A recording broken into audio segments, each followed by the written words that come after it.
बोला कि हम तो अभी भी आपको एनडीए का हिस्सा मानते हैं। प्रधानमंत्री जी पार्लियामेंट्री बोर्ड की इस बैठक में मौजूद थे और उसके बाद ये हुआ कि आपसे भी हम लोग को समर्थन मांगना चाहिए इस विषय को लेकर। बहरहाल मेरे लिए विषय ये नहीं है कि उन्होंने मुझे क्या कहा। मैं अपने आप को भाई ना आज की तारीख में एनडीए का हिस्सा मानता हूं, ना मैं यूपीए का, ना महागठबंधन का, मैं किसी गठबंधन का हिस्सा नहीं।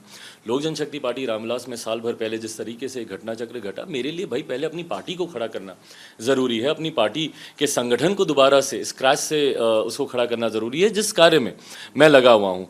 बहरहाल जो विषय आज की तारीख में जिसके लिए आदरणीय रक्षा मंत्री जी का मुझे फ़ोन आया, वो विषय था कि आप राष्ट्रपति पद के लिए इनका समर्थन करें।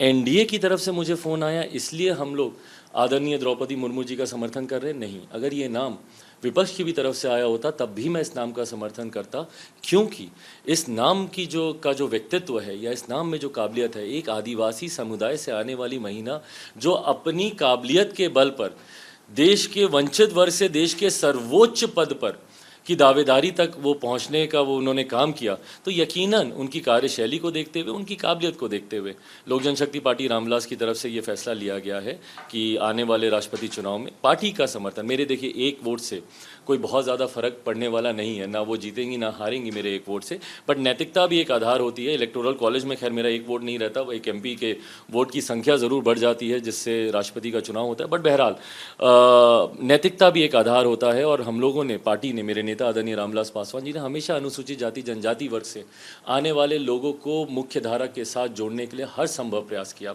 उसी कड़ी में ये एक बहुत बड़ा फैसला है और इसीलिए पार्टी इसका समर्थन करती है। तो राजनाथ जी ने तो कह दिया कि अभी भी आपको हम एनडीए का हिस्सा मानते हैं। प्रधानमंत्री जी ने भी कहा कि चिराग जी से बात कीजिए, एनडीए के ही हैं।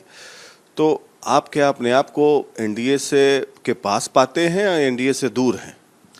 भाई जो मेन विषय है उससे हम लोग भटक कर सिर्फ हम लोग एनडीए, मेरे लिए कभी भाई मैं ऑनेस्टली बोलता हूँ, एनडीए का हिस्सा हूँ नहीं हूँ, यूपीए का हिस्सा हूँ, विपक्ष के साथ जा रहा हूँ। आप ही बोलते थे कि आप हनुमान हैं, मोदी जी के हनुमान हैं आप। भाई देखिए, मेरे व्यक्तिगत संबंधों को राजनीतिक निर्णयों के साथ जोड़ के मत देखिए। मेरे व्यक्तिगत संबंध किसके साथ क्या हैं वो व्यक्तिगत तौर पर हैं। भाई मेरे प्रधानमंत्री से मेरे संबंध क्या हैं वो एक तरफ है, पर उन्हीं प्रधानमंत्री के सामने मैंने डिमोनेटाइजेशन का भी उनके साथ रहकर विरोध किया, मैंने भूमि अधिग्रहण बिल का मैंने रहकर विरोध किया, जीएसटी पर मैंने सवाल उठाए और अनुसूचित जाति जनजाति एट्रोसिटी एक्ट पे तो हम लोगों ने अल्टीमेटम देने का काम किया। तो ऐसा तो नहीं कि उस वक्त मेरे उनके साथ वो संबंध नहीं थे। नीतिगत फैसले अलग होते हैं। आज अगर ये जातीय जनगणना पे समर्थन नहीं करते तो मैं इनका विरोध करता। अग्निपथ पे सबसे बड़ा विरोध, सबसे पहले अगर कोई राजनीतिक दल बिहार की सड़कों पर उतरा और निरंतरता में इस विषय को उठा रहा है तो वो लोक जनशक्ति पार्टी रामविलास है। तो इसीलिए वो मेरे व्यक्तिगत संबंधों को राजनीति उससे मत देखिए। उनके साथ, प्रधानमंत्री के साथ मेरे क्या संबंध थे, हैं, क्या रहेंगे, उसका इन फैसलों पर कोई असर ना पड़ा था ना पड़ेगा। तो घटना चक्र बदली चिराग, पिछले एक साल में बहुत कुछ हुआ आपके साथ। आप अपना लॉयल्टी दिखाते रहे कि मैं राम का हनुमान हूँ। उसके बावजूद प्रधानमंत्री नरेंद्र मोदी और बाकी बीजेपी के नेता अमित शाह जी भी आपकी पार्टी को तोड़ दिए। 5 सांसद ले उड़े। आपको मंत्री बनना था, आप मंत्री नहीं बन पाए। आपका करियर टेक ऑफ करना था, वो एक तरीके से फिर से आपको संवारना पड़ रहा है अपने बंगले को। और आपको घर से भी निकाल दिया गया 12 जनपद से। और उसके बाद कल रक्षा मंत्री का फोन आता है प्रधानमंत्री के हवाले से कि चिराग अभी एनडीए के। इसे किस रूप में देखते हैं? मुझे नहीं पता। इसे life comes a full circle. Life comes a full circle, ऐसा लोग कहते हैं। हो सकता है शायद ये उसी प्रक्रिया का हिस्सा हो, बट मुझे अब इन चीज़ों से कोई फ़र्क नहीं पड़ता।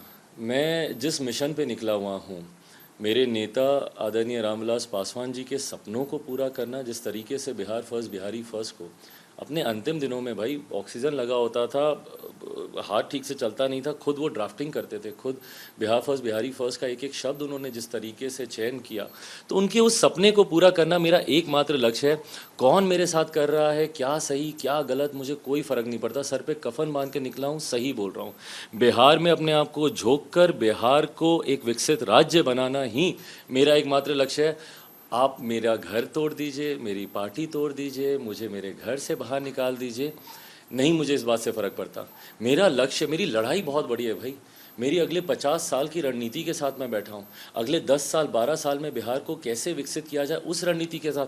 अगर मैं इन छोटी मोटी चीज़ों में ही उलझा रहा कि अरे मेरा घर, मेरा सामान, भाई हज़ारों लाखों बेघर हैं आज की तारीख में। साफ शब्दों में मैं पूछूंगा आपसे कि क्या बीजेपी ने आपको उस समय धोखा दिया? नहीं, मैं इस बात को कहता हूं, और आज के इस प्रकरण को आप जोड़ के देखें मुंबई वाले प्रकरण से, जो लोग बोल रहे हैं कि भाई भारतीय जनता पार्टी ने शिवसेना के साथ ये कर दिया वो कर दिया, पार्टी तोड़ दी, आपके अपने आप को धोखा देते हैं भाई।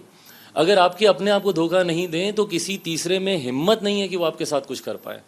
मेरे साथ भी वही हुआ, मेरे अपने अगर मेरे साथ खड़े होते तो किसी में हिम्मत थी भारतीय जनता पार्टी या जनता दल यूनाइटेड की मेरी पार्टी या मेरे परिवार को तोड़ दे। मेरे अपने मेरे साथ खड़े नहीं रहे, मैं क्या किसी तीसरे या चौथे पे मैं उंगली उठाऊं कि तुमने ये किया, तुमने ये नहीं किया, तुम मेरे साथ बार बार कि अरे राम नहीं आया आपके साथ, क्यों आते? मेरे अपने पिता तुल्य चाचा मेरे साथ खड़े थे क्या? मेरा परिवार मेरे साथ खड़ा था क्या? जब मेरे अपने ही मेरे साथ खड़े नहीं रहे तो मैं किसी दूसरे पे क्या उंगली उठाऊं? शिवसेना प्रकरण को किस रूप में देखते हैं? क्या शिवसेना अब टूट के कगार पे है और क्यों, आपको क्या लगता है? संभवतः मेरा भी एक अनुभव रहा है इसी तरीके से, और जिस तरीके से विधायकों की एक बड़ी संख्या एकनाथ शिंदे जी के साथ दिखाई दे रही है, मुझे लगता है ये वैसा ही घटना चक्र